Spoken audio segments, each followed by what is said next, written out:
ఆయనకెంతో హృదయపూర్వక నమస్కారాలు.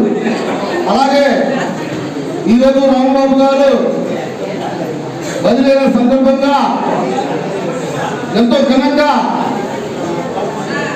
ఆయన సత్కరించుకున్నందుకు ఇంకా మాకు ఎంతో మేలు చేసిన రాంబాబుకి ఇంకా ముందు రోజులలో మళ్ళా రాంబాబు గారిని అవకాశం ఉంటే ఇక్కడ తెచ్చుకోవాలని అనుకుంటున్నాము.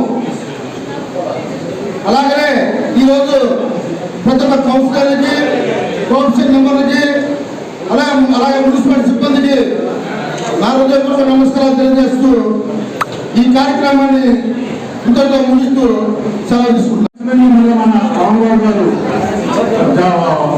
రావడం కాదు, ఆయన జీవితం మొత్తం కూడా ఆయన జనాలను సర్వీస్ ఉంటే ఆ సర్వీస్ మొత్తం కూడా ఇక్కడే చేయాలని చెప్పి మా కోరిక.